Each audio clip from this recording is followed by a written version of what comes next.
There really is never a dull moment, seriously. We definitely got to talk about this college cheating scandal, the finale of The Bachelor, the latest viral dance, and presidential candidate Andrew Yang. Yang Gang.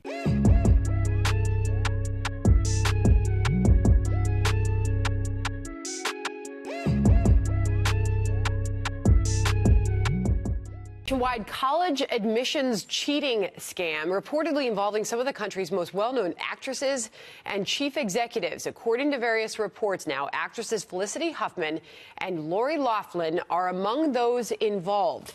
The suspects allegedly paying bribes to get their kids into elite colleges, including Yale, Stanford, Georgetown, and USC. They call it the biggest college cheating scandal of its time. That's exactly what it is, Operation Varsity Blues. According to the authorities, I just call it super cruddy, man. And it further strengthens what I always believe, that life is just much easier for rich people. It sucks. It fucking sucks, man. But that's just the reality of this entire situation. That's the reality of life. So the backstory is that Lori Loughlin from Full House, play that clip. Talking about going on tour with my band. What do you... Boy, oh boy, is my stomach. Yes, that Lori. Aunt Becky. I was super disappointed to hear about this, man. And Felicity Huffman from Desperate Housewives.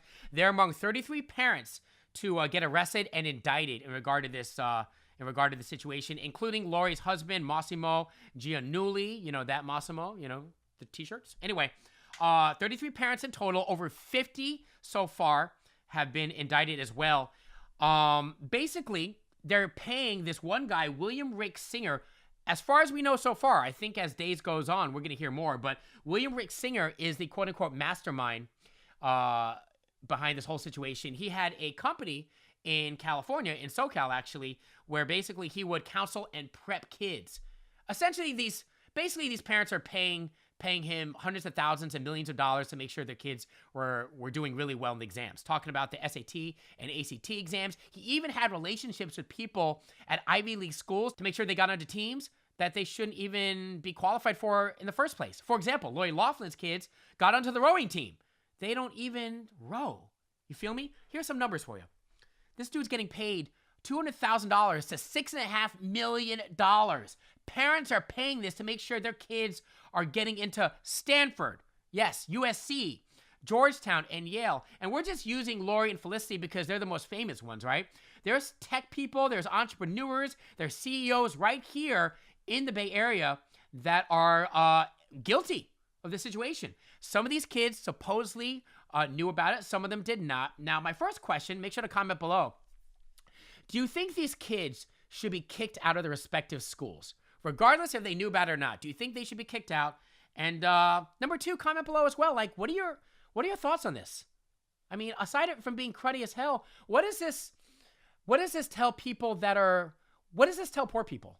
You know what I mean? Like, no matter what I do, I'm never going to succeed.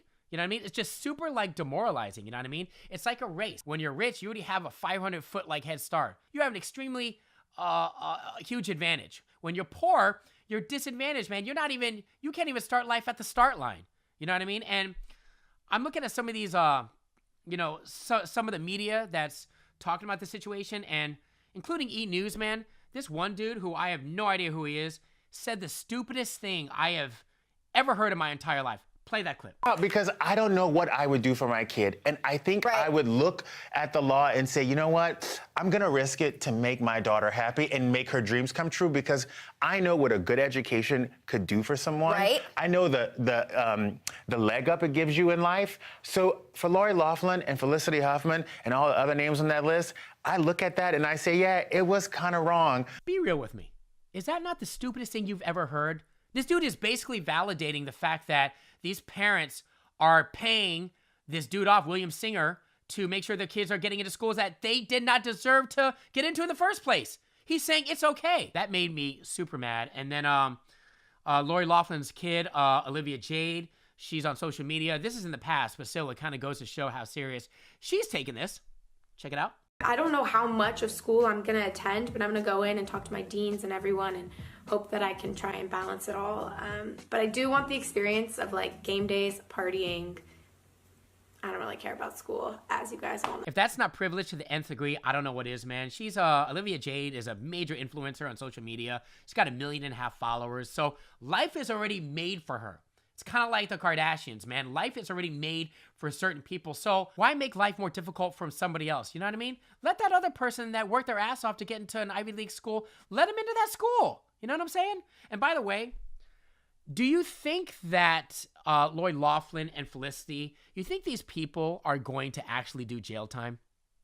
I don't think so at all. Want to know why?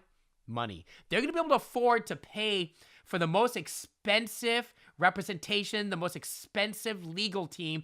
They're not going to do any time. Again, this system is rigged. It is not fair. I love what Charlemagne from The Breakfast Club recently said. As a matter of fact, this morning, check it out. Not instilling in your kids work ethic and an attitude of gratitude, you're setting them up for failure. You can only control 2 things, your work ethic and your attitude about anything. What Lori and Felicity are doing isn't instilling any work ethic in their kids, and it's damn sure not instilling any attitude of gratitude. So you're hurting more than helping. So I agree with everything Charlemagne said, but the thing is, I think these people are clueless.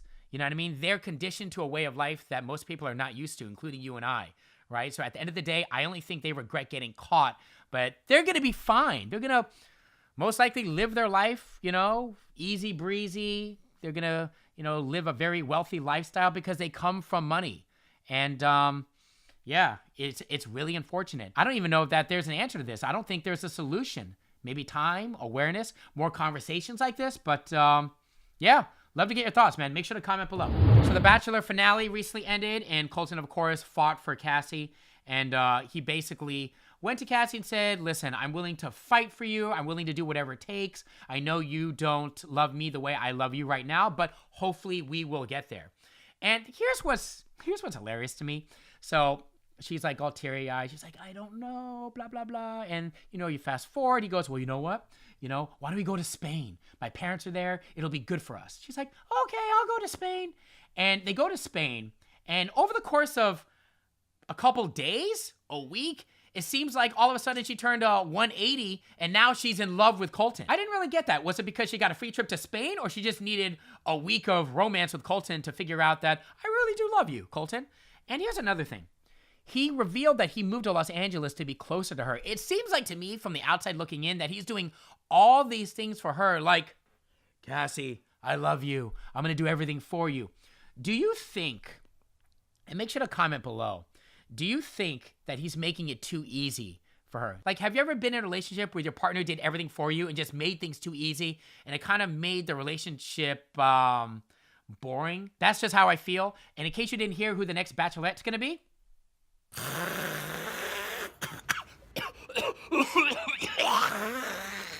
okay, so let's get into the silly. This is the latest dance to go viral. It's called the Triangle Dance Challenge. As you can see, you grab a couple of your friends and you do this triangular hoppity dance, basically. And, I always say that the most illogical things that don't really make sense are the most fun. You know what I mean? You grab some friends of yours, some strangers maybe, someone you're getting to know, your coworker especially, and it's a good way to break the ice. It's a good bonding thing. It's a good bonding experience. Like, really, if you think about it, I mean, sometimes you have the most fun when you do something that's totally, something that just totally doesn't make sense. For example, this.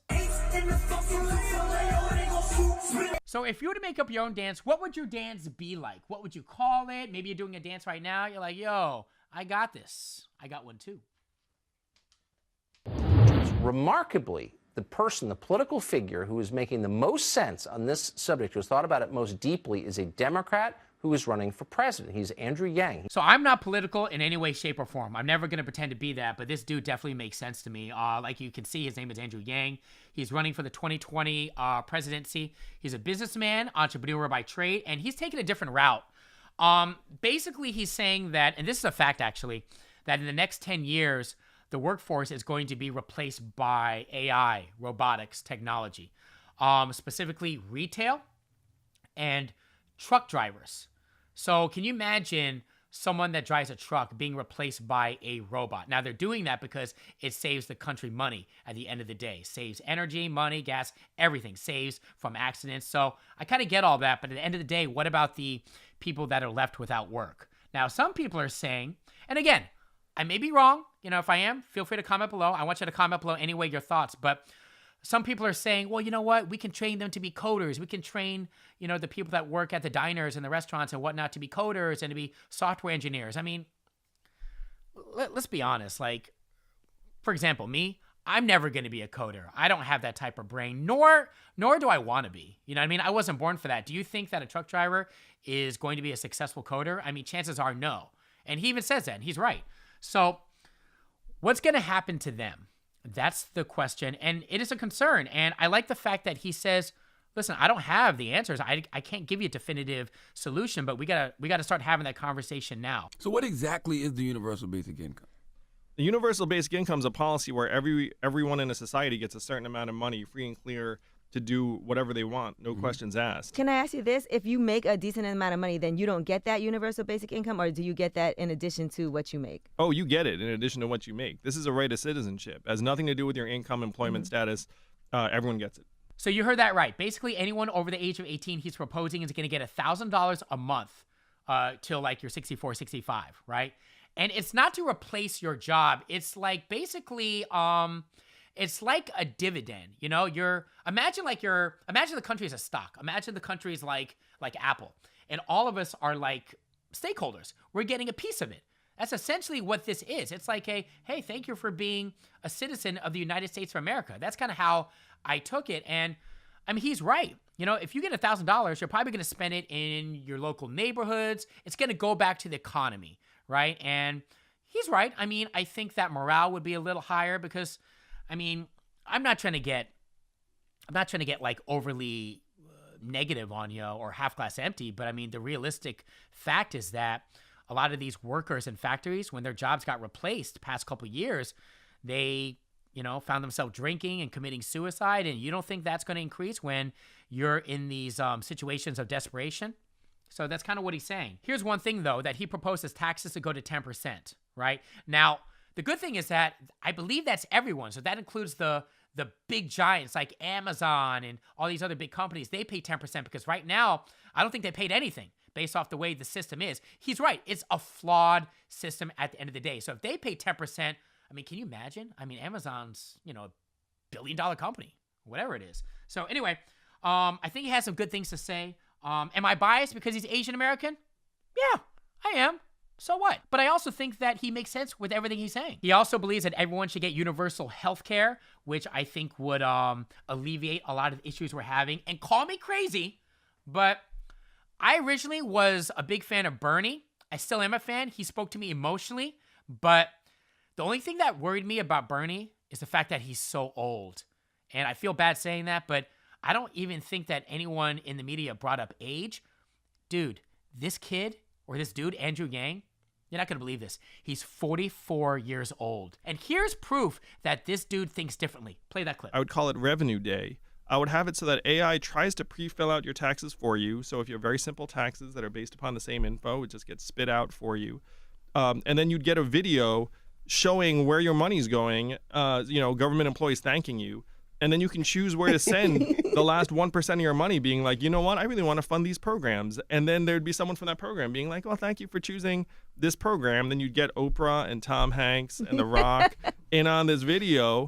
And then we'd actually not mind Revenue Day because we'd be like, oh, and then I'd invite families from every state to the White House and celebrate our society. That's real, Instead of treating tax day like this thankless chore that we all dread. Like, oh, it's like how cool is that? Can you imagine after getting your taxes done, AI doing your taxes, you're getting a big thank you from Oprah, or maybe getting a lollipop? Hell, 1%, I get to choose where it gets to go to. I'm down with that. And that, my friends, is what I got for today. I appreciate you checking out the Less Than Zero channel. And if you have any comments, make sure to comment below and hit that subscribe button, okay? Talk to you.